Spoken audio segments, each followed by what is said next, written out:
Welcome, friends, to the How-To Heretic. I'm Uncle Mark. I'm Uncle Dan. And I'm Uncle Doug. And this is your user's guide to life on the outside. That's right. Leaving religion is the first step into a larger, better world. But it can also be a scary world. Things work differently now. Never fear. That's why we're here. Apparently, we sometimes remember we're your audio uncles. And with help from good friends and experts in all sorts of fields, We're going to share the stories and seek the knowledge to build a great life. after all, you only get one that we know of, so we better make the most of it. Let's do a show.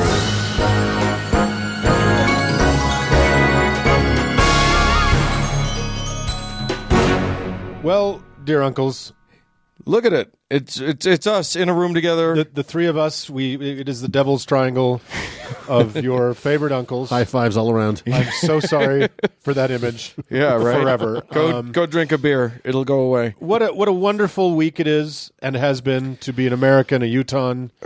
It's been a tough one. Been a tough. It's fine if you are a wealthy and powerful straight white man So make us into that. Without a conscience. without a conscience. Yeah, right. If you have all of those qualifications, God, what a week it's been. If you have all those qualifications, call the White House. Right? Yeah, you get a free job You guaranteed. will be on the cabinet by tomorrow afternoon. Anywho, hey, we're going to talk about a few things today, but before we get to what we're going to talk about on the show, next week Yes, a week from when we're recording, which is Sunday, on October the 14th, from 6 to 9 p.m., all of y'all, anybody who can drive, fly, if you're hearing teleport, this, get here, come to Wasatch Brew Pub on Highland Drive in 2100 South. We're going to have a meetup. It's going to be great. yeah, we want to meet you. We want to be friends with you. We're going to do that. We're even going to we've decided to throw in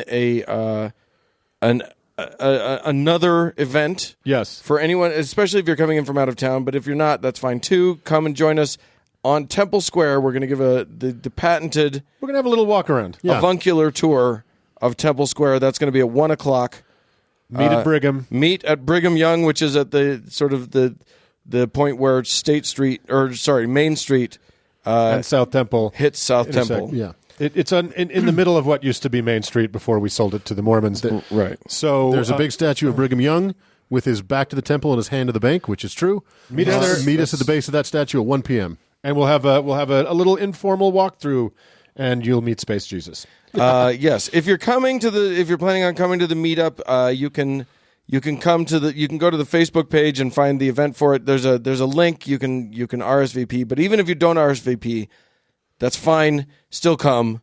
We want you there, and that's going to be a heck of a good time. And then later we'll meet for drinks and nibbles and a little fun at Wasatch from 6 to 9.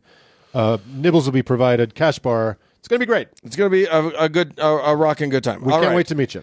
Coming up on today's show, Mark, you are going to guide us through something. The myth, the legend, the Italian who worked for Spain, and The Italian rapscallion. and the Genovese.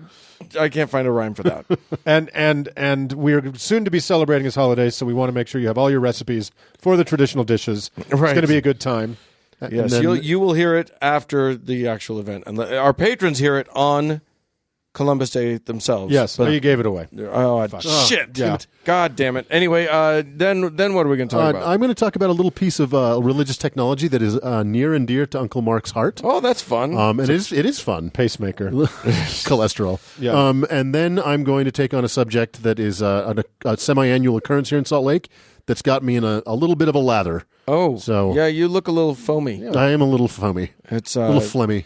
Yeah, I think we're all. It's just been a pissed off sort of week. Yeah. Let's blow off some Let's go steam. through this together. Yeah. And we'll hold hands and walk through the valley of the shadow of death. All right, y'all. See you on the other side. Bye-bye.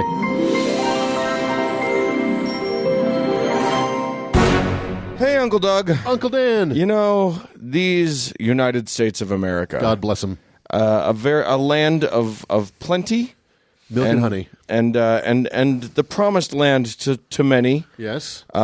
including it was promised to a bunch of people who already owned it, and then that promise was never delivered on. Yeah. Well, they weren't really using it, were they? Not to its fullest extent. not the way we wanted them to be. Yeah. Or- So So Mark, you're going to guide us through an oppression expression. Apropos. yeah, a very apropos one. So, with apologies to our foreign listeners, unless you are Spanish and this is all your fault, fuck off. But Or Italian. I mean, Italians are involved. and then the Portuguese. It became an international effort. A lot of blood on a lot of hands. So, our foreign listeners may not know that we have a holiday here in these United States celebrating one Christopher Columbus, Oh, yes, we do. and the celebrated day of his arrival here in not these United States, but just a little bit southeast in the Bahamas on October 12th, 1492. So we have a whole holiday dedicated to him, and I am here to say we should not. That is a bad holiday. It's a bad holiday, and let me lay out the reasons why I think that should not be. And in fact, some EVA municipalities like Seattle, for instance, don't celebrate. Yeah, they've done away with it. It's Indigenous Peoples Day, so Right. because there are some left, despite Christopher's best efforts. Despite the best efforts of so many. So, we can never revisit the true stories of history's luckiest lost traveler, Christopher Columbus, often enough. Now, we all read the children's books, the school textbooks, etc., about the heroic explorer, champion of commerce, and, of course, exporter of Christianity. First guy to ever realize that the earth was round.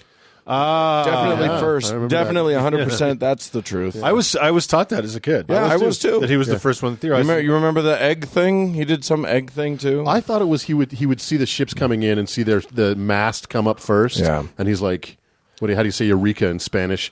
He's Eureka! I don't know. That it is definitely not true. It's been known, since it was discovered by I think it was Ptolemy. yeah. Everybody thought that at the time. Yeah, it was completely They had already calculated the circumference of the Earth by then. They knew how Exactly. big around it was. They knew. Well, there were varying ideas, and this is part of the whole Columbus story. Is that If they knew how big it was, Christopher Columbus sure didn't. yeah, right. he didn't, and he didn't understand there was a difference between what were called Arab miles and standard miles, and it was the Arabs that first calculated the circumference, and they got pretty damn close. Right. And then his calculation was a much smaller Earth, Right. which is part of why he thought he was running into India. Right. And he was many thousands of miles away from India. So he was a dumbass. But anyway, he was a fairly competent sailor and son of a merchant. And he also apparently was not an unaccomplished weaver. Really? Oh, good. So how about that? Yeah, I mean, you got to have something to do on that long trek across the ocean. Right. So anyway, the size of the Earth, spherical shape, blah, blah, blah. You end up in the New World, and you're like, here, have a basket. And put your head in it. But since this is regrettably neither a navigational nor a cartography podcast, which is unfortunate, We could pivot. we could totally pivot. It makes sense. Cartography today. How to cartography. Right. We'll stick to the behavior of our good Christian friend and his little, after his little ships bumped into the Bahamas and the luckless people there and beyond in the years following, and I quote, the discovery of the Americas.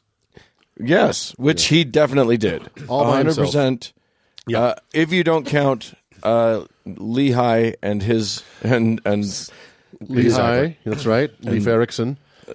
Well, and before all of them, Jared. Mohan Ray Moriankamer. Oh, I thought it was Jared. It was his brother. It was Jared and his brother. Oh, Jared Muhammad Nashman. I'll name you Jared, and I'm going to name you. Okay.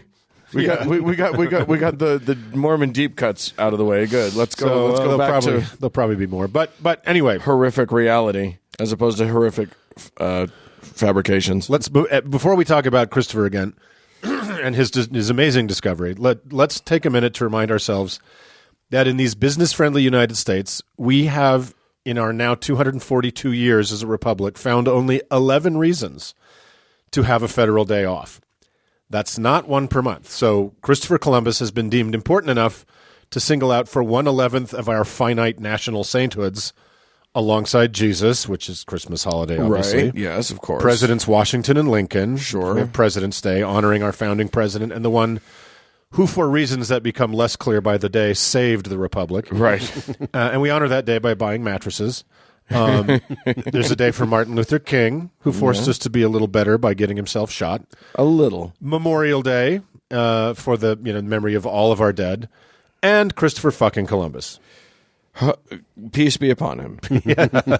Hallowed be thy name.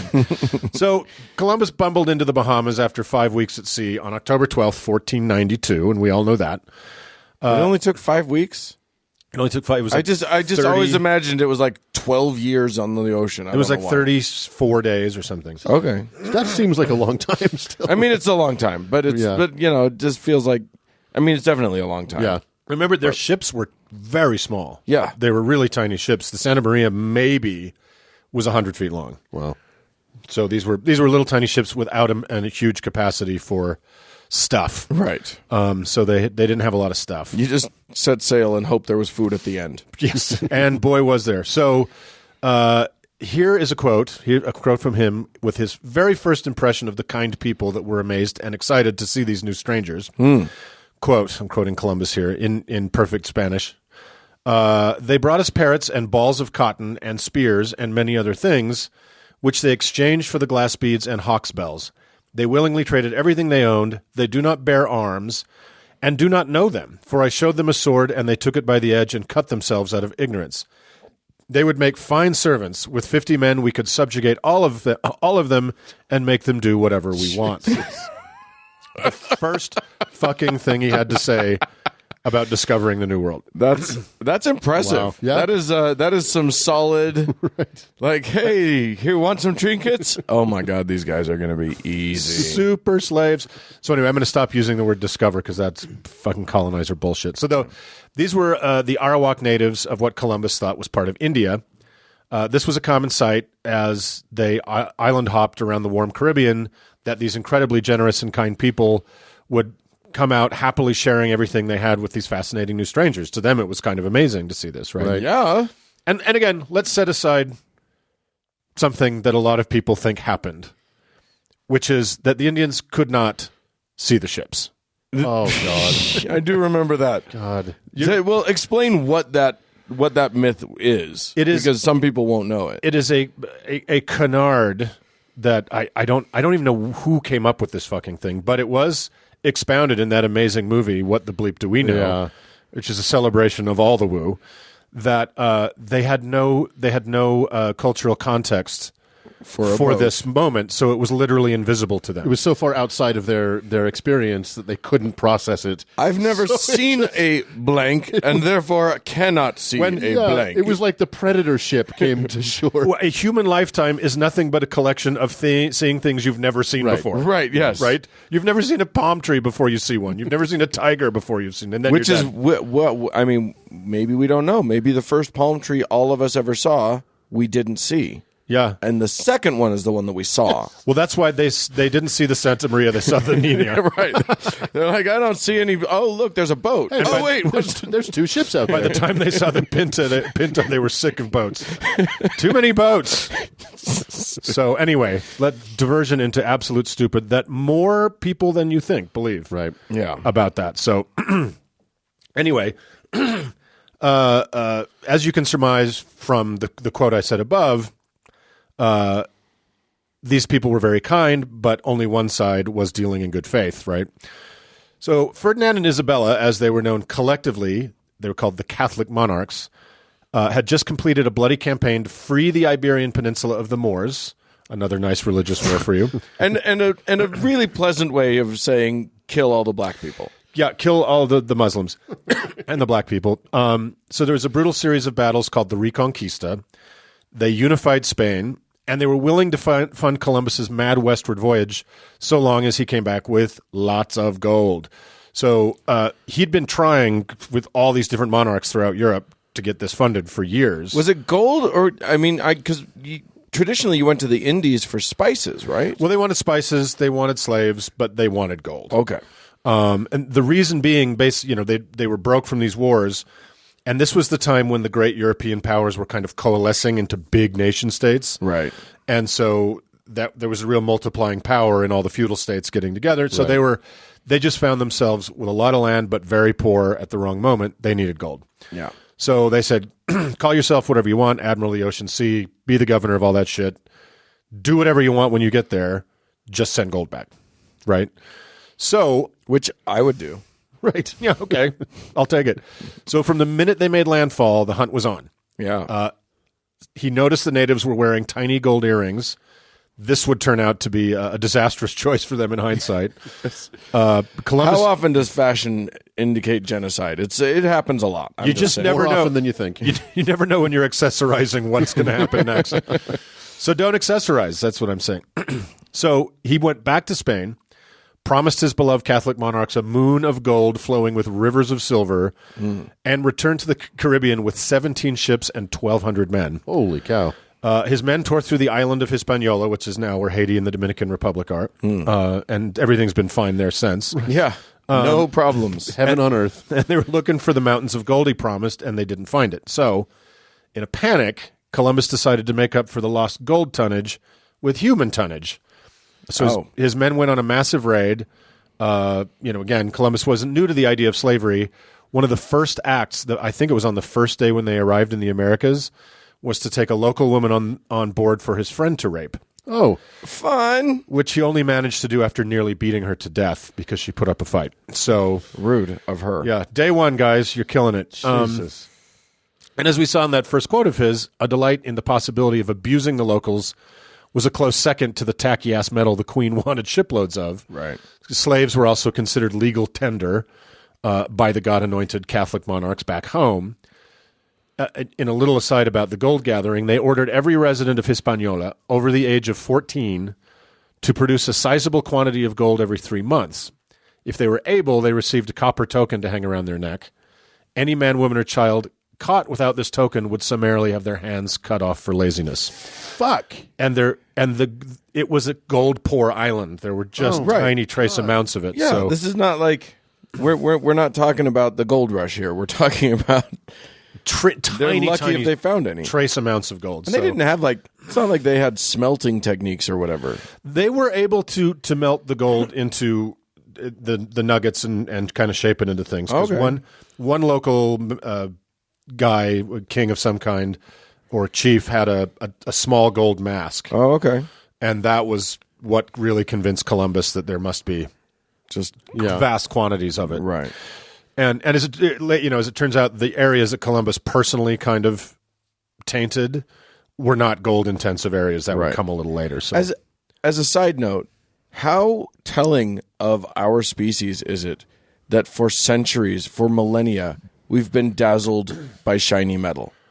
yeah, still That's been the most valuable thing in the world. Yeah. Is just shiny metal to put on your body, yeah, to or, decorate yourself, or to with. make a toilet out of if you're really classy. Right. Exactly. They got a lot of class. So, they got their hands cut off. They died. They bled to death. So he and his men, that gold aside, now back to slavery, Columbus and his men rounded up 1,500 human beings and put them in pens where they were guarded by these huge war dogs that the Spanish had that were terrifying. They picked the 500 best specimens, whatever the fuck that means, and loaded them onto ships for Spain. 200 died in transit and tossed overboard. This marks the beginning of the transatlantic slave trade. Wow. So the first ship went east rather than west, right? So he was sending American slaves to Spain. The first loads of human beings headed east. The very first shipload of enslaved Africans were sent by order of the king to Columbus in 1501. What? Yeah, and it would be a couple decades later, in 1526, before the Portuguese started the endless loads of Africans heading west to replace the depleted population of slaves in the new lands of Spain and Portugal, and then the Johnny-come-latelys of the British and the French. So Christopher Columbus is rightly called the father of the transatlantic slave trade. And that is awesome. So Yeah. why did the colonizers need to begin the full-scale rape of a whole other continent to facilitate the rape of the Americas? It was because in addition to the fully conscious murder, enslavement, and rape that was causing widespread death among the indigenous Americans, most everybody knows the Europeans brought unseen pestilence that the natives had no immunity to, like smallpox and measles and cholera, etc. And you know what? Because they'd never had cholera, they couldn't see it. They couldn't catch it. Oh, it's funny. So, in addition to being worked to death and just straight up murdered, it's estimated. It's really hard to know how many people there were and then weren't, but it's been estimated that 90% of the native population between that breezy day in October when Columbus first got his old world pantaloons wet and 1900, 90% of the population was depleted of the native population. So Africans, as it turns out, had largely the same immunities, though not always exactly the same as the colonizers. So Africa got rampaged so they could rampage the Americas. Okay. Because they wouldn't get sick. That's right. They would die eventually of being worked to death and murdered. Sure. But like you at least get your money's worth. But they didn't die of smallpox. Yeah, Africa, I've got good news and bad news. Congratulations on your immunity. This is the best advertisement for anti-vax I've ever heard. You know what? Fuck it. Don't vaccinate. I can still get polio. No enslavement. No enslavement. I'm very vulnerable to the pox. Oh, it's funny. Now remember, through this new door of discovery that Columbus kicked open, loads of other bad actors poured through. Very soon there was Cortez in Mexico, Pizarro in Peru, the Portuguese in Brazil, the French in Haiti, the English in North America. What they all had in common was a strong faith in the divinity of Jesus Christ. Correct. A European sense of God-ordained destiny and a voracious need to pay back their loans. Yeah. And to get rich. So then the question... I mean, it sounds like the stories of today. I mean, maybe not slavery, but you combine all of those things, the desire to get rich, a solid Christian background. And debt. And debt. And What can go wrong? And everything goes correctly. Yeah. Everything goes according to plan. So a lot of people would say, apologists would say, well, weren't these just greedy, corrupt, venal men, far from the view of the Pope and their monarchs who wouldn't have stood for any such barbarity? Well, that's bullshit. So because church and state and military and economy were indistinguishable from each other, the act of one was the act of all. Yeah. The greed was as intertwined with their religious radicalism. It was intertwined in such a way to make them articles of the same faith. Right. Totally. And to prove that, here's some information about the popes back home. So when Islam presented a serious military threat to Italy and Central Europe during the mid-15th century, Pope Nicholas V tried to unite Christendom against them but failed. He then granted Portugal the right to subdue and even enslave Muslims. Pagans and other unbelievers in the papal bull that we're all familiar with, Dum Diversas of 1425. Several decades later, European colonizers and missionaries spread Catholicism to the Americas, Asia, Africa, and Oceania. The 1455 papal bull Romanus Pontifex granted the Portuguese all the lands behind Cape Bajador, wherever that is, and permitted these godly emissaries to reduce pagans and other enemies of Christ to perpetual slavery. So, straight from the Pope's mouth, slavery was fine with Christ and business was good. Well, have you read his book? Christ's book? Oh, yeah. The whole book's just full of slaves. The care and feeding of slaves. Yeah, Jesus himself was talking about how be nicer to your slaves. Yeah. Never don't have slaves. Right. That was not on the menu. That's the rule of thumb. Don't beat him with a stick bigger than your thumb. Right. Just come on, Jesus.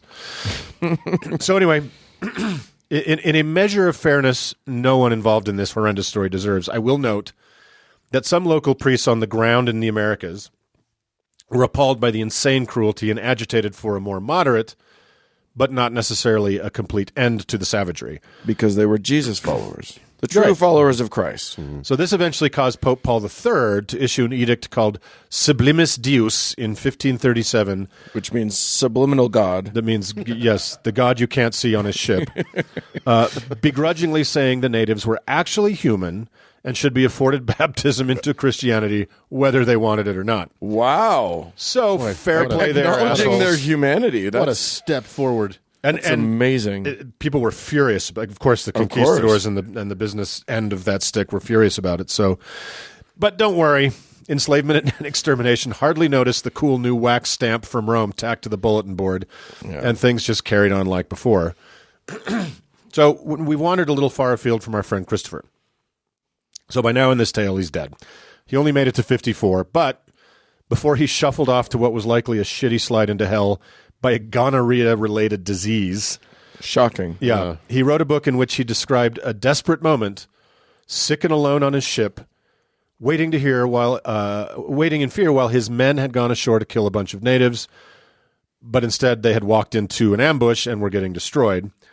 A voice came to him in his pussy brain while his balls were rotting off.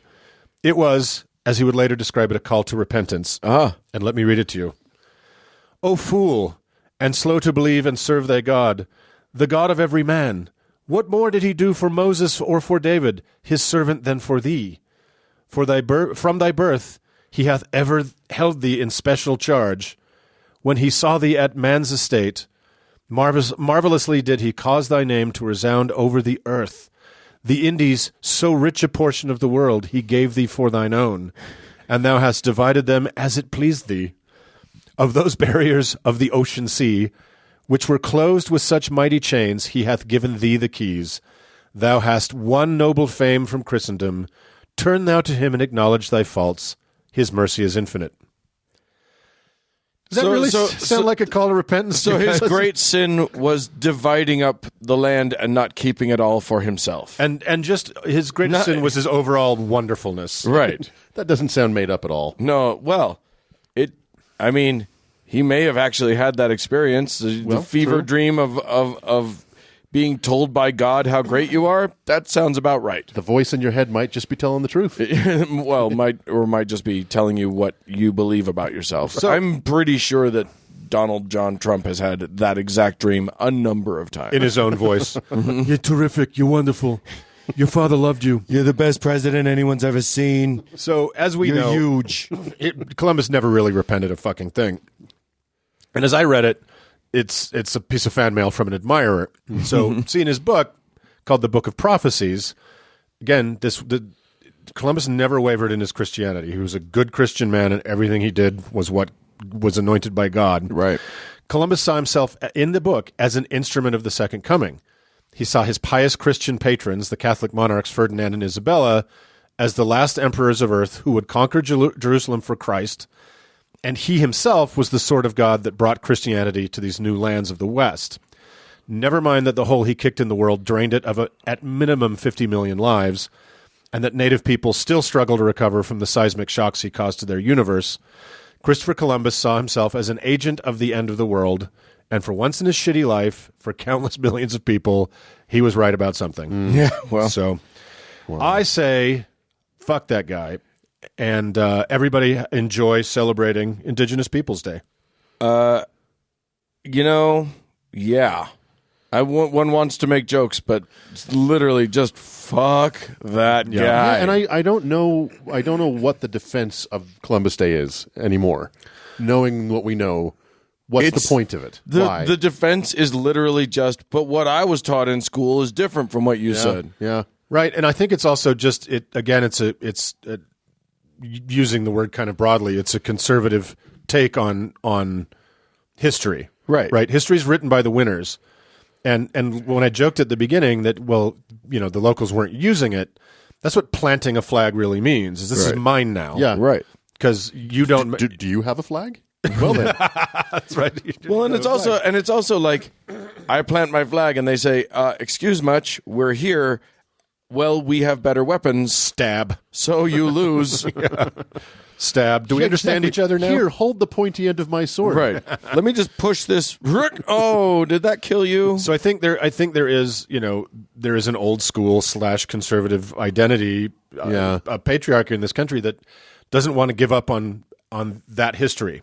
Because then it's admitting some things. Right, exactly. Doesn't want to admit to, there's a collective sin that we as the sort of European, the global north, the people who have benefited from this these acts of horror. Yeah. We don't want to atone for this. No. Right. Like we'll talk about the slave trade, I'm sure, in another segment in great detail and all the good Christian men that made that happen.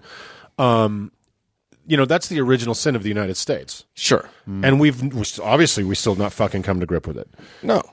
So No, I mean, but it's true. If Christopher Columbus is taken down, who's next? And I mean, that's actually a Right. valid question. right. Well, Your Benjamin Franklins and your George Washingtons have some Thomas shit in their past. Jeffersons. Yeah. We're going to have to start actually asking the real questions about these guys. right, and last year a woman got killed in a protest because some municipality decided to take a Confederate general statue down. Yeah. Yeah. And so it's crazy how much this history suddenly matters when you agitate the wrong people. Well, and the true meaning of the word conservative is wanting things to remain the same. Not wanting things to change. And so I've developed a hero in my mind. Yeah. Don't fucking take away my hero. And even if you can show the math, the 50 million fucking people Right. died hellaciously. You're wrong. He was not a hero. Entire civilizations perished from this earth. Yeah. He made he found a place based on Bad math. on bad calculation. Yeah. No heroics there. Yeah. Instantly wanted to enslave the people. Yeah. His first thought is enslave these dipshits and plunder like a motherfucker. Yeah. Right. If I get in my car and tell you, "Hey, Dan, I'm going to Chicago," and I end up in New Orleans, I'm not a fucking hero. Right. Especially if I'm an idiot. if you end up in New Orleans and just start shooting people until they give you all of their stuff. Yeah. Yeah. That's not a hero. Yeah. That's a monster. So But if you do it in the name of the Lord, then it's okay. let us be a cry from the wilderness. Yeah, let exactly. us to this very day say fuck that guy. Right. No more Columbus Day. Let's enjoy Indigenous Peoples Day. Right. Get crazy. Fuck you, Columbus. Yeah. Fuck you. All right, let's move on. Let's move on. Well, Uncle Dan. Yeah. I do know Uncle Dan. He's me. Yeah. But can you really know thyself? It's a good question. But that's not the question we're asking today. The question we're asking today is, what is the science of religion bringing to the table? What is the cutting edge? Maybe I could know myself if I did an e-meter. But absolutely. Can you e-meter yourself? no. No. Because they don't work on anybody, no matter who's doing it. But That's the Scientology version of Schrodinger's cat. if you e-meter yourself, I think you disappear into a volcano of Thetans. That's right. Yeah. If you e-meter yourself, you go blind. I've heard that. So our Uncle Doug, who is our special religious technology correspondent, is here today to talk about Well, yes, indeed. what's the latest Well, I thought in unscientific America. Did you go to religious CES? it, in anti-scientific American, the Right. journal. this religious particular technology. little piece of scientific technology was a lot of fun to research because, Uncle Mark recently had a birthday. I think his 64th birthday. Happy birthday, Uncle yeah. Mark. And None of that's true, but go ahead. and I thought we could talk about something that he is uniquely familiar with. Oh boy. Yeah. So I thought today we could talk a little bit about the Necronomicon. Oh, cool. Yeah. So I don't think that's real. I've held it in my actually kind hands. of funny. The Necronomicon is there a convention for the Necronomicon? Yes, exactly. It's It is a fictional book of sacred scripture, which is as real and credible as the Bible, the Torah, the Talmud, the Quran, the Book of Mormon, the Orange Catholic Bible, and Xenu's 1,000 Ways to Cook a Thetan. The Orange Catholic Bible. Oh, fuck yeah, Dune. Oh, pardon me. I'm going to enjoy this bit. Yeah, oh, you will. Okay. The Necronomicon is what is referred to as a grimoire. It's a textbook of magic. That's the actual name for it. It was first referenced in H.P. Lovecraft's short story *The Hound* in 1924. Oh. Yeah. In the story, two grave robbers exhume a jade amulet from a skeleton they recognized from its description in, quote, the forbidden Necronomicon of the mad Arab Abdul al-Hared. Also known as the online Goop shopping directory, where they got the jade egg to put in the skeleton. / anarchist cookbook. Yeah. The two robbers meet a predictably dreadful end, and then the Necronomicon doesn't play any more role in that particular story, which, if you haven't read, you should. It's great. Interestingly, among the trophies these two Tomb Raiders have in their basement in that story, there is a bound and locked portfolio in tanned human skin. which was not the Necronomicon, although that is kind of the style and look it's taken in popular culture. Yeah, that is the Book of Mormon. Lovecraft, as you well know, is not only the creator of the Necronomicon, but the inventor of such notable deities as Cthulhu and Yog-Sothoth. Are you sure it's not Cthulhu? Cthulhu. Cthulhu. Also inventor of Cholula. Cholula, the hot sauce. Yeah. The god of hot sauce. Lovecraft claimed that the title of the Necronomicon came from the Greek, meaning an image of the law of the dead. It has also been interpreted as the Book of the Names of the Dead, Book of the Laws of the Dead, and Sprinters Aren't Real Swimmers. So even though even though it was a throwaway reference in a small story, the book took on a life of its own, and Lovecraft even wrote a story called The History of the Necronomicon. In it, he wrote that it was originally called Al-Azif, which is translated to that nocturnal sound made by insects which presage evil. What? Yeah. Really? Yeah. They got a word for that? Yeah. Well, in Arabic? This is all made up. Lovecraft made All made is- all this okay. up. Yeah. Okay. So it's just part of his, his mythology, and it was in a bunch of his stories. Right. And he didn't need to actually look up anything in Arabic. No, 'cause he's making it up. Who would ever find anything out anyway? He didn't research any Greek or any Arabic. He just made it all up. It's fucking fiction. All Okay. right. So in his story, the book is passed from mystic to mystic over hundreds of years across the Middle East and Eastern Europe before finally making its way to America and being translated into English in the early 20th century. Bad idea, guys. Don't translate those books. So Lovecraft wrote very little about the contents of the book, except that it was full of evil and dangerous writings. There is one passage, however, in the story The Nameless City, which he attributes directly to the Necronomicon, which is, quote, "That is not dead which can eternal lie, and with strange eons even death may die," which sounds very Necronomicon-y. Mm-hmm. So, Necronomiconical. although the book was an invention by Lovecraft, completely made up, within his lifetime, several versions of the book were created by fans and pretenders. Wow. It shows up to this day in online book sales, bookstore inventories, and library catalogs, even though it doesn't technically exist. I love it. The Vatican, even today, receives requests for it in the Vatican Library. If there is one, they have it. Yeah, exactly. Yeah. So there are several actual versions of the Necronomicon that have been created, and they're completely apocryphal, completely made up, but they exist. Among the several versions, there was a real translation published in the 1970s under the pseudonym Simon, and it has sold over 800,000 copies and is still in print today. Oh, my God. So, yeah, so just he made up the book as just part of a story, and now it exists. It's like blue meth. I love it. Yeah. The Necronomicon has made several appearances in pop culture over the years, notably in Friday the 13th 9, Jason Goes to Hell, which we will not talk about today. However, the most famous and important appearance is in the Evil Dead film trilogy. That's right, motherfuckers. Yeah. So, in Yeah. The Evil Dead 2, Dead by Dawn, 5 college students go on vacation in a cabin in the woods and find a copy of the Book of the Dead, a.k.a. the Necronomicon Ex Mortis, along with a tape recording of someone reading from the book. When they play the tape, the evil Dundarian demon is loosed and begins to kill them one by one, turning them into zombie-like deadites. The protagonist of the movie, Ash, played to perfection by Bruce Campbell, manages to use the Necronomicon to open a portal that sucks in the demon, but also pulls him, his new chainsaw appendage, his shotgun, and his Oldsmobile Delta 88 into it, sending them back to the year 1300. So...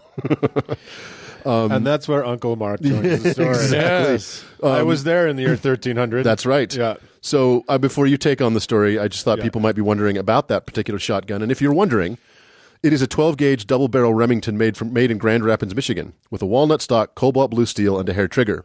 It retails for about $109.95 in the sporting goods department. So remember, shop smart, shop S-smart. But for you primitive screwheads, we'll just call it his boomstick. So...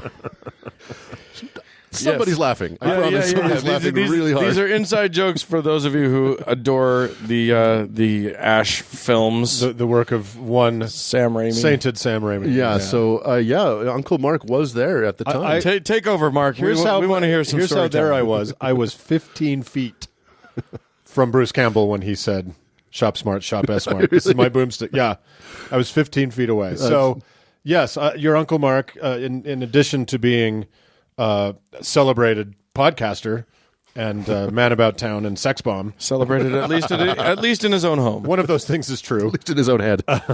Was I operated a puppet or two on Army of Darkness, and It was a crazy time. Yeah. And I held the Necronomicon in my very hands. That's right. Because for days it just sat. If you remember the scene where it's kind of locked in a strange little vestibule, Yeah. with like a Sears garden gate in front of it, it just sat there for weeks while we were shooting, so you Right. could just kind of go look at the Necronomicon. So yeah, it is, and it was a cool, rubbery, skin dead prop. Yeah. I love it. I mean, and if you have not seen the Evil Dead movies, and most particularly Army of Darkness, you have no business listening to this podcast and should delete the app and refund our money. So Refund our money. Wait, we're paying people to listen to this? I feel like we're doing this backwards. Dan didn't know that. If you're not dork enough to know what the Orange Catholic Bible is and Yeah. the Necronomicon, maybe you should just go. You know, you should go be a Mormon. this is turning into a do comic not- book podcast. I do not agree with any of this. But I don't know what any of you people are talking about. in truth, having worked with Sam and a lot of the people in that universe, if you have not Evil Dead 1, you can miss. It Yeah, doesn't Evil make- Dead 2 is a remake of Evil Dead 1, Yeah, essentially. it doesn't make a lot of sense, but you can forget Evil Dead 1. It's not great. Evil Dead 2, it's October, Oh, yeah, definitely. is weirdly one is said by many horror directors and creators is the most influential horror film among other horror filmmakers ever. Yeah. And it's one of those fun, like it sort of pioneered the genre of comedy horror. Yeah, Yeah, it's joyful. It's hilarious. It's just a and it's a bloodbath. It's yeah. a bloodbath. but playful the entire way. It's Yeah. weird and funny, and it's just how he invented this genre that hit all those strange notes is just something else. And then we took it into a very strange direction with King Arthur. Yeah. in Army of Darkness, and there you and, go. And the plot in Army of Darkness, Ash, in order to return to his own time, he must find the Necronomicon, but before he can take possession of it, he must say the mystical words. Anybody? Klaatu Varata Nikto. Close. Close. Barada. Barada, which was from originally The day the earth stood still. Day the Earth Stood Boy, Still. we're getting in there. wow. There's Wow. one guy just bubbling with excitement right Jizzing. now. Right? Yeah. And it's Uncle Mark.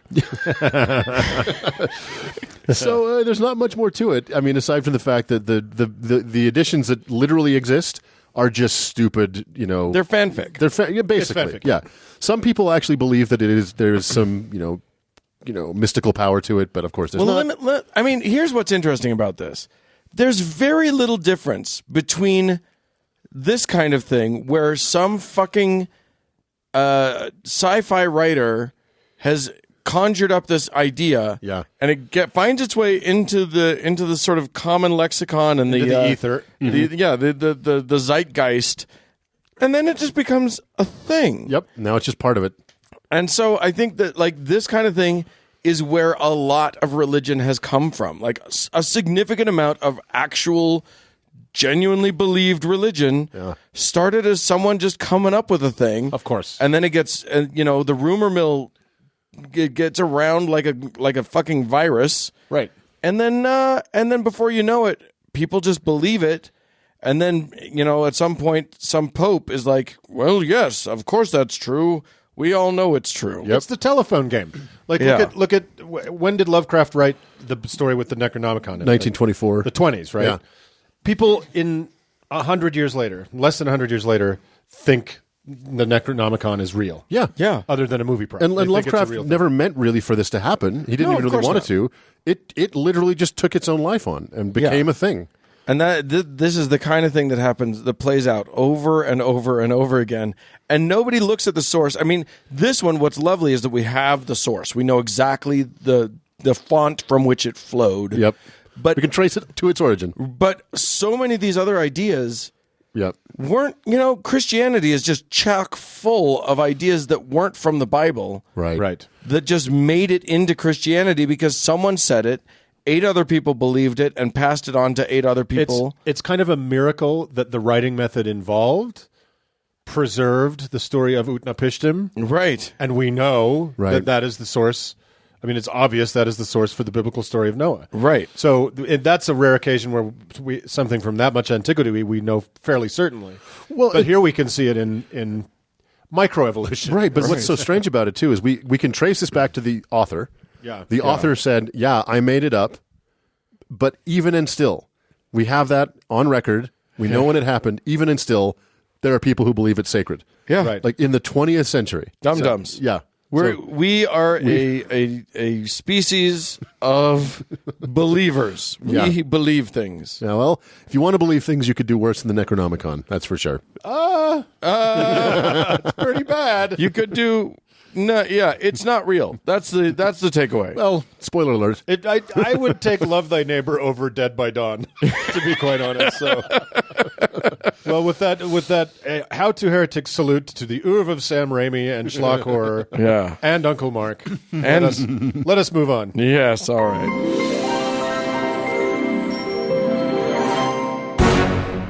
Gentlemen, Uncle Dan. Talk to me. here's how this works. Yep. We're on the internet right now. You, me, we're all on the internet. Yep. And we're voices in somebody's head. That's right. currently. They're listening to us. These glass tubes are getting real crowded. We're actually in the internet. We're not real. If you've seen no. if you've seen Tron, We're creations. that's what it looks like to us of right the now. users. I drove my light cycle over here, so I hope I get home alive. Oh, I love those things. You know, you make those right turns, those Hard rights. perfect right angles. Yep. That's right. Hey, but people, some of those people who listen to us are generous with their money because they realize that we don't inherently get paid for this. Yeah. The only money that we get for doing this every week is if people Well, there's find value in it. Two sources. There's our listeners and there's George Soros. Right. Other than that, we have no other sources. And so far, George Soros has been a bit of a no-show. Yeah, I'm still waiting we- for that first check. We are assured it happens at some point along the way. But we're still waiting. In the meantime, though, we've got some folks to thank, and these are people who have reached out to us and or have gone on to our website at least, which is howtoheretic.com, and clicked on the Patreon button and then gone to Patreon and subscribed. Yeah. And so we love them deeply. One person adjusted their amount to a higher amount, and that is Taru. So thank you so much for that.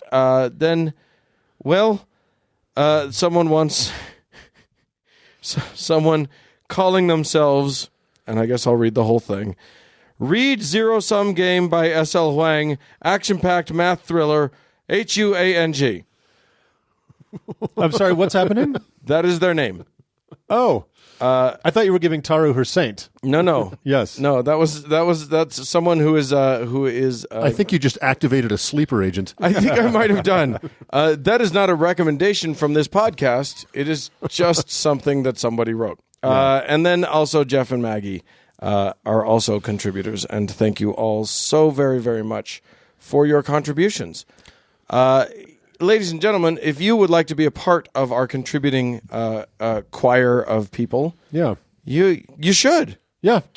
We're passing the plate. If you pass it back with some coin in it, we'd be very grateful. Yeah. Even if you can or can't do that, go to iTunes, press the 5 stars until your finger wears down to nothing, and it'll get to more people, and we'll have more fun and less of this fucking garbage that's going on right now in the world. Yes. And that's Indeed. the goal. So Right. lots of love. Thanks. Let's move on. More garbage. Oh, Uncle Mark. Yes, Uncle Dan. Here, it's This is good. This is gold. This is the Whatever's happening. this here. whole segment is going to be musical. I'm feeling You it. guys need to harmonize. Dun, dun, dun, dun, dun, dun, dun, dun. What are we going to talk about right now? Stop hating the Jews.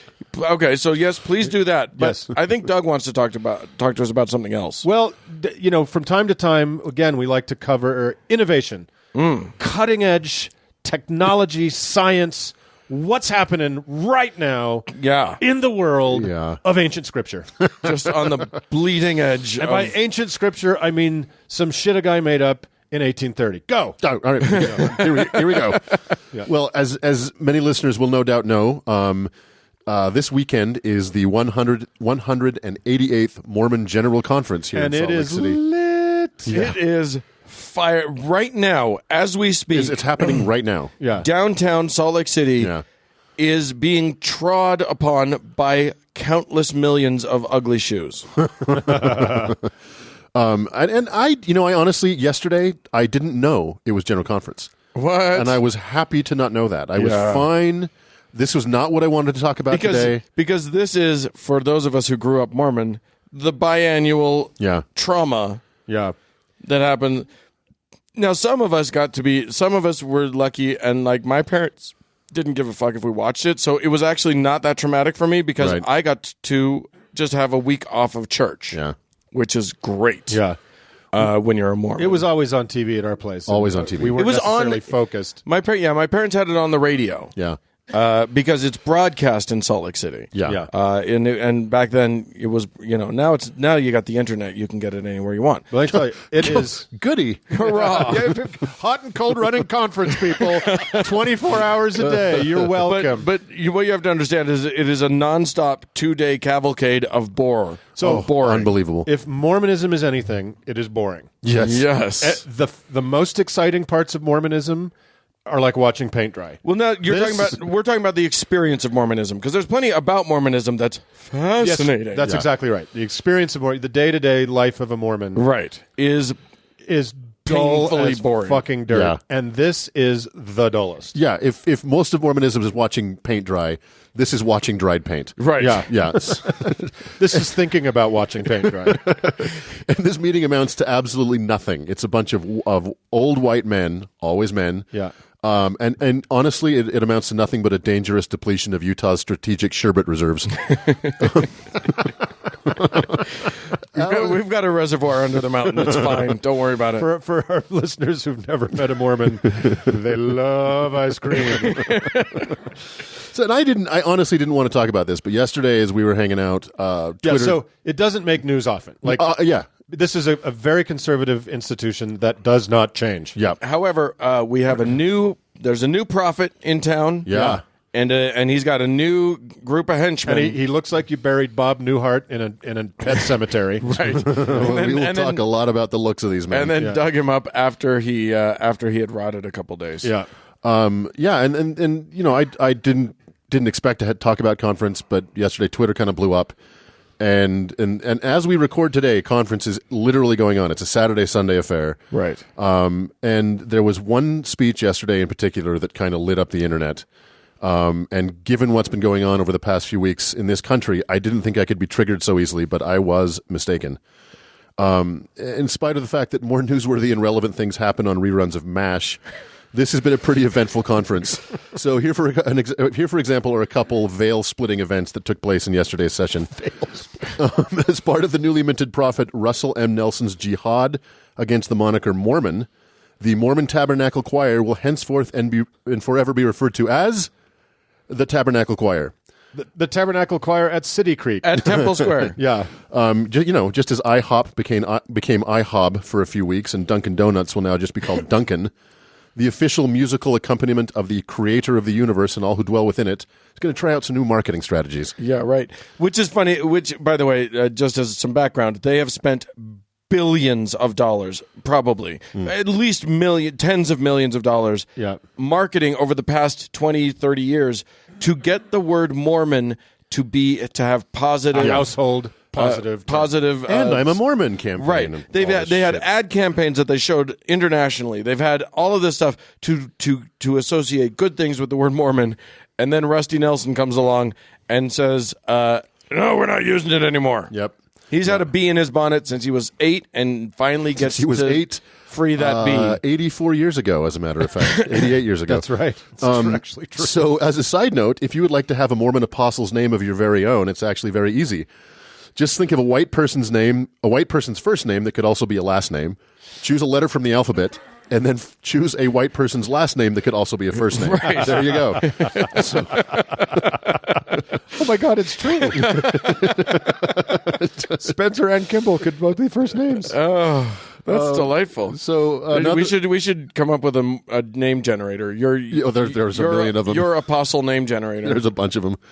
Another major event yesterday was the reduction of the 3-hour Sunday service to a sensible 2-hour block. That is newsworthy. That's pretty big. Yeah. In the Mormon world, that's a big deal. And let me tell you the bitterness that arose in me as someone who went to 3 hours every I want fucking those hours week. back. Give them back. So And my tithing. I'd like to have And, that. and Also Mormons were super excited about it. Yeah. On Twitter. And Oh, yeah. What does it say about your love of the one true church if you want 1/3 less of it? Right. Exactly. If the announcement that you don't have to have as much of it is the thrillingest thing you've Yeah, got. it's big news. So beginning in January of 2019, the 70-minute sacrament meeting will be shrunk to a 60-minute meeting. There will be a 10-minute transition period to a 50-minute class period that on the first and third Sundays of every month will be the traditional Sunday school meetings. Of course. Nobody it's- cares. On the second and fourth Sundays of Stop every it. month, the boys will be segregated from the girls, and the boys will have their all-male priesthood leadership meetings. Okay, keep talking. While the girls go to their equally as important consolation meetings of the Relief Society,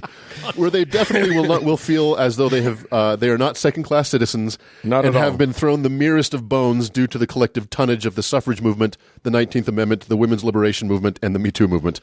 Yeah. So there you go, ladies. Wow. Now you may be asking. Sacrament meeting was 70 minutes? Yeah. It seems short to me. Yeah, exactly. You mean that thing wasn't 3 hours itself? Yeah, no doubt. Wow. So you may be asking yourself what will happen on the 4 fifth Sundays Nope. that will occur in 2019. Stop it. Shut the fuck up. That's what. Yeah. So, it's comforting to ponder that while the Middle East continues down the path to total and complete depravity, hurricanes ravage our coast, species are dying off at extinction level rates, income inequality is approaching medieval levels, fascism is on the rise around the globe, and we are approaching the inevitable Transformers Fast and Furious crossover film that the omnipotent being that is responsible for both my penis and the Crab Nebula, both massive failures if you ask me, is busying definitely his time with what might be the least pressing issue since the Big Bang. Yeah. Of course, this is a change mandated from God's own throne on Kolob. Yes, this.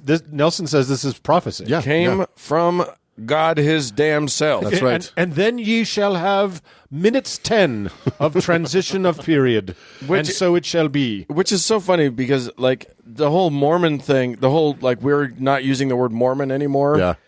Like, that coming from God is, literally, it just throws everybody into a tizzy because no one can say maybe this is a bad idea to him. No, he's the prophet. He's not there. Once God tells the prophet something, What are you going to do? you can't say shit about it. But, when Russell M. Nelson dies in the very near future, Right. not saying a good, bad, it's just, guy's fucking old. That goes with Don't him. buy any green bananas, Rusty. So, and this is definitely not a desperate attempt to make Mormon Sundays less of a miserable death march in order to staunch the full-on exodus of Mormons from the church. Yeah, right. Yeah, definitely not that. So, and neither of these things are the reason I'm actually so pissed today. That's so. I'm sorry. That's totally what it is, right? Oh, yeah. 100%. This is a way of trying to encourage, like, wealthy people to keep going to church because And it's- young people. Yeah, it's like 'Cause it's stop. it Let's sucks. Maybe we'll torture them a little less. Yeah. Yeah. that might help. Mormons have 3 things to talk about, right? Yeah. And nothing changes. Doug's going to talk about a little bit, but Well, it's nothing changes. yeah. Well, it's the same shit every Sunday. How much do you need? How fucking many hours do you need to say the same thing every week? Right. So it was horrendous. So yeah, this Same is- with conference. Why? Just do one a year, for God's sakes. Yeah. Anyway, so this isn't even why I'm pissed today. Today I am pissed, and I am pissed because there is a confluence of shitty news coming out of our nation's capital and horrible news coming out of General Conference. Yeah, if you're listening to this in the archives, Yeah. if you're in the future and you're listening to this is right on the heels of the vote to make Brett Kavanaugh a Supreme Court justice but make Bardo Kavanaugh. after he was very plausibly accused. There's so much bad news. We need a name for it. Almost like I don't know, the Devil's Triangle. Something. right? Yes. Okay, well, let's start with conference. Yesterday, first counselor in the presidency of the church formerly known as See what you did thing there. on. Dallin H. Oaks, who looks like what would happen if you wished a cue ball to life on a cursed monkey paw. He is the crypt keeper. Grew like he's the crypt keeper's grandfather, like Yeah. evil Yeah. granddad. Exactly. He felt the need in 2018 to clarify some of the church's positions. So, quote, Our knowledge of God's revealed plan of salvation requires us to oppose many of the current social and legal pressures to retreat from traditional marriage, or to make changes that confuse or alter gender or homogenize the difference between men and women. Did you notice how he snuck homo in there? Yeah. Very clever. Oakes went on to say that maleness and And also a milk reference, very Mormon, very on brand. True enough. Yeah. Oakes went on to say that maleness and femaleness, as well as marriage between men and women and the bearing of children, are essential to God's plan. It is the work of Satan to confuse gender, distort marriage, and discourage the bearing of children. He further said that, quote, gender is eternal, and we all lived it as our current gender in the presence of God in the pre-existence. Also, fags are yucky. Yeah. Yeah. So, quote, gender is an essential characteristic of individual premortal, mortal, and eternal identity and purpose. And I watched this speech, and it's very, very triggering. In case you don't feel you don't get what's happening here, what he's saying is trans people are awful and gays suck. Yep. He's just reiterating a hateful position. He's coming up to the edge of saying trans people are just evil. Yeah. right. I don't think he's coming up to the edge. I think he's firmly planted and at very himself. least, they're confused and or sick. Exactly. Yeah. Right. He went on to say, quote, our positions on these fundamentals frequently provoke opposition to the church. We consider that inevitable. Opposition is part of the plan, which I think he lifted right from the Dark Knight. He also spent some 70s just want to see the world burn, Doug. He also spent a great deal of time cautioning members against looking for information outside of church-approved sources, such as celebrity opinions or secular and scientific sources. Oh my God. He said, Okay, quote, Mormons do that. Yeah. quote, when we seek the truth about religion, we should use spiritual methods appropriate for that search. What are the spiritual methods he's referencing? Reading the scriptures of which you are trying to discover the truth, and no other sources, and then silently trying to convince yourself that you haven't wasted your life. Prayer. And then he just made himself into a hoop and started eating his own tail in front of the entire congregation. Here's the thing. Now, wait. What did he do for a living before he? We're going to get to that. Okay. Yeah. We'll jump right to that. In fact, so I just want to say, I watched this speech. I don't recommend it. It's 15 minutes. But for anyone out there tempted to think that Mormons aren't so bad, I give you Oberfuhrer Oakes' Triumph of the Ill. By the way, nowhere in his speech does he mention Joseph Smith, Brigham Young, or the Book of Mormon. Well, Interestingly. he doesn't need to. Yeah. He's in charge now. Why do you think that's significant? I just think that it's part of this whole... I think the church is pivoting away from The Book of Mormon. the Book of Mormon Yeah. and from Joseph Smith. I think they're trying to focus on On the important things. They don't want to be called Mormons anymore.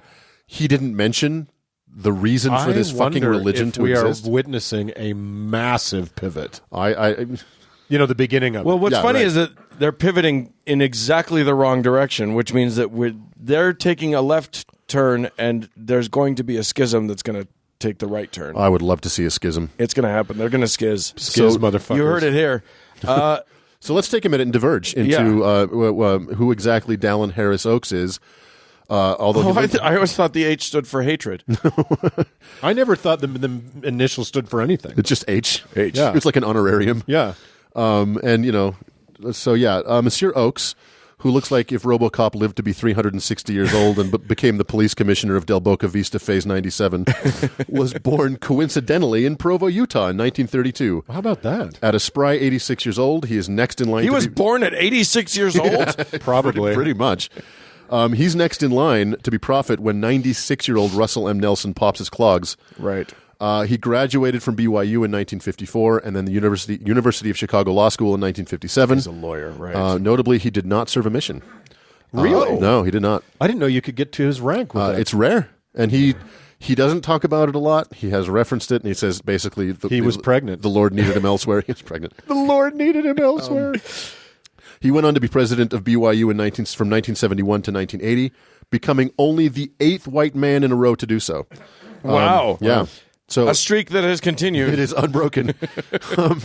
Here's an unexpected tidbit. He clerked for Chief Justice Earl Warren for a time.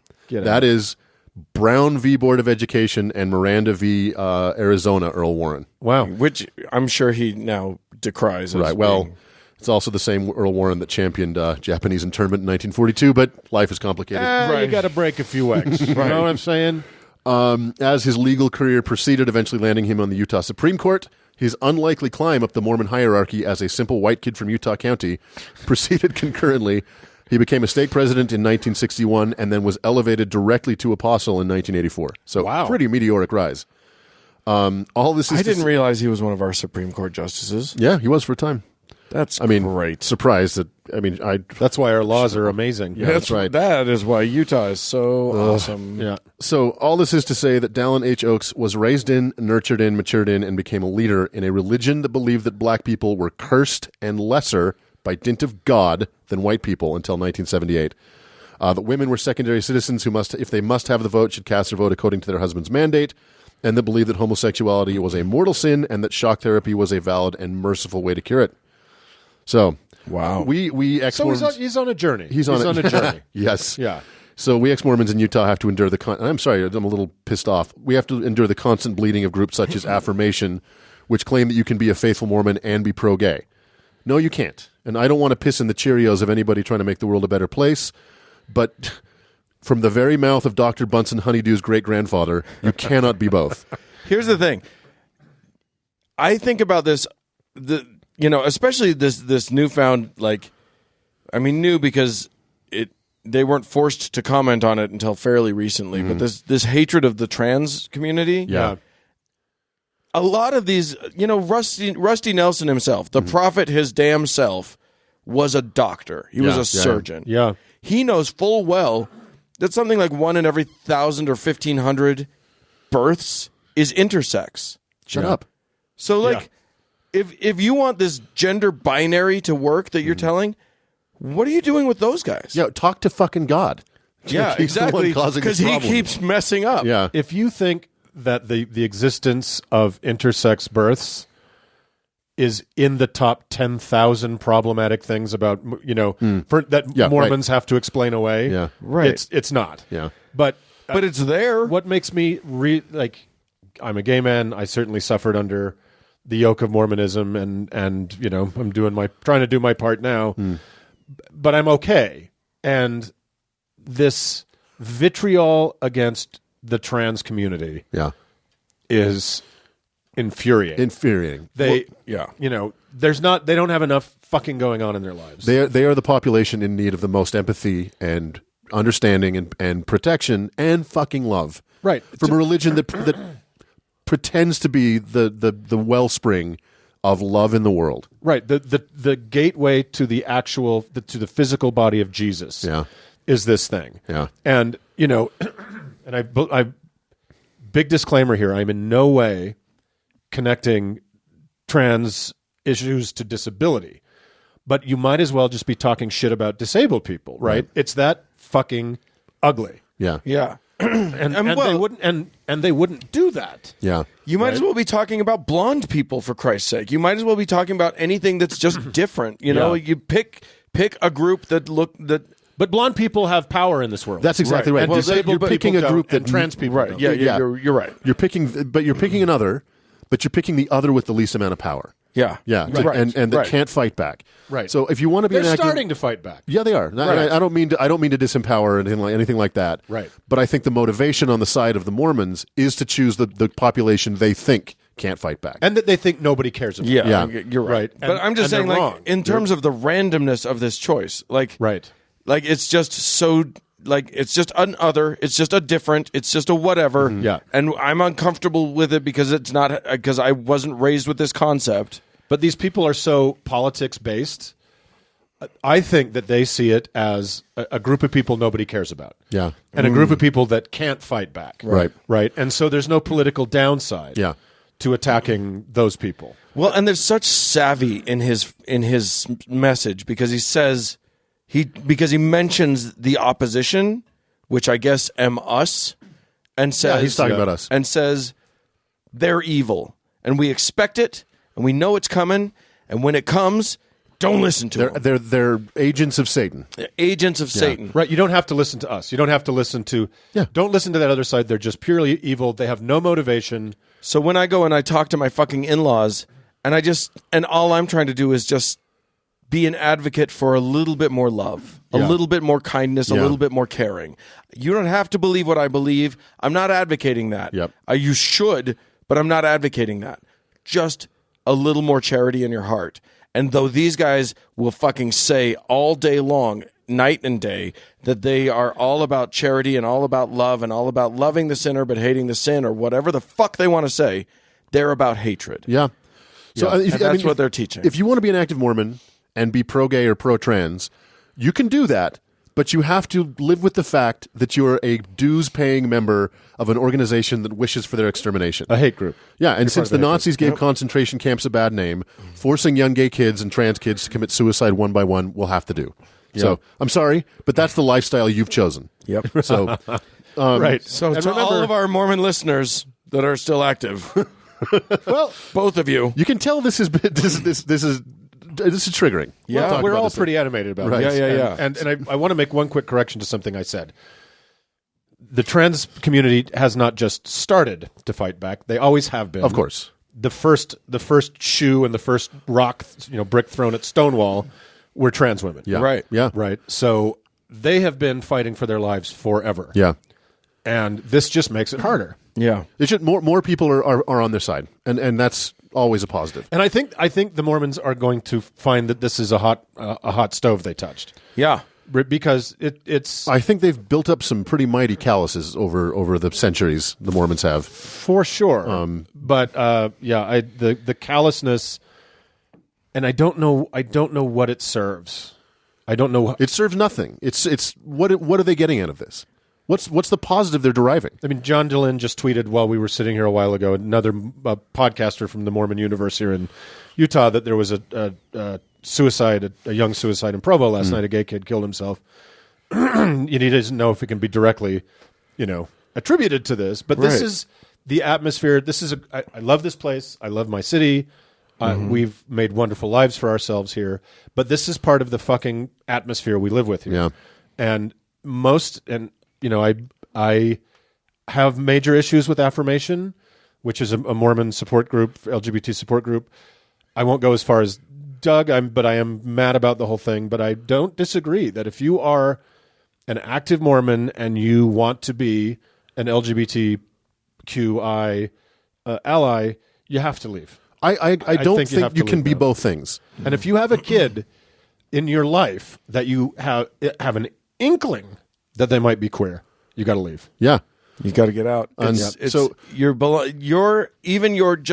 paying money to a hate group Yeah. is enough to send the message to the kid. Even if all of the talk at home is love and is acceptance and stuff, being a member of the organization sends the message. Yes. Yesterday- Your children are watching you. Yesterday, a young child who was either trans or gay and not out was forced to watch that speech by their parents. Was that sitting in the happened room. yesterday. Yeah. It happened in households across the country. Yes. It Across happened the world. It happened in hundreds of households. Yes. So we talk a lot about the Mormons, and they are less than 2% of the population Of the U.S. of the United States. Yeah. But there's reasons that we talk about them. First of all, it's fascinating. But I mentioned a confluence between yesterday's events in the nation's capital and those taking place in Washington D.C. It bears mentioning that 4 members of the Republican Judiciary Committee that just aided and abetted A the rapist. elevation of Chaz Osborne from Back to School / Roy Stalin from Better Off Dead to the Supreme Court are devout Mormons. Right. Yeah. Orrin Hatch, Mike Lee, Mike Crapo, and America's Coward, Jeff Flake. Yeah. They're 4 devout Mormons who definitely watched that speech yesterday. Yeah. And without a doubt, the 4 of them were watching White Skull's speech at General Conference while sharing high fives with Squee, PJ, and Donkey Dong Doug. So I'm deflated. If we didn't have enough bad news in politics, the Dallin H. Oaks had to come out and just reaffirm that the Mormon Church is a hate group. Well, and to separate the politics from religion, I think we've learned. I think we can categorically say there has never been a moment in human history when there was politics and religion when they weren't intertwined inextricably. Right. When one wasn't trying to insinuate itself into the other with every cell And of that its is what is happening. The Mormons are vastly overrepresented in Washington. Yeah. And those senators, those Congress people are required by their religion.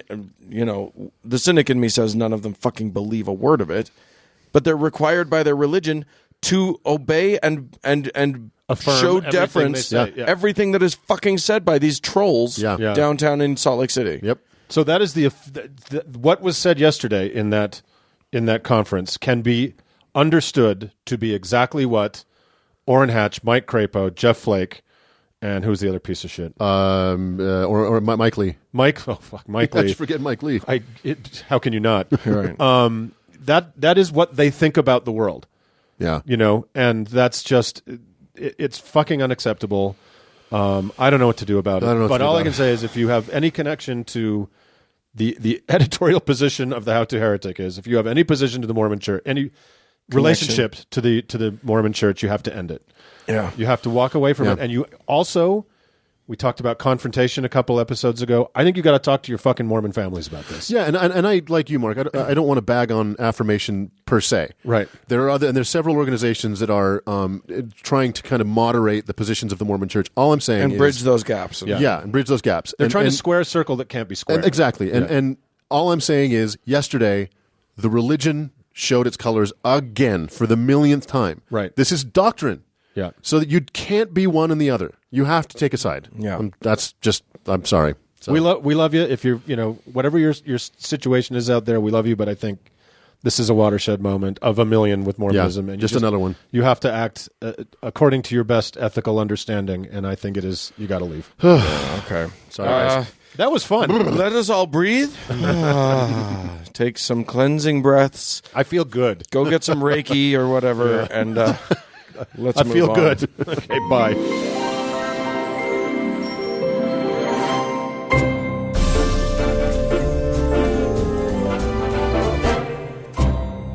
Well, friends, that is it for this week's show.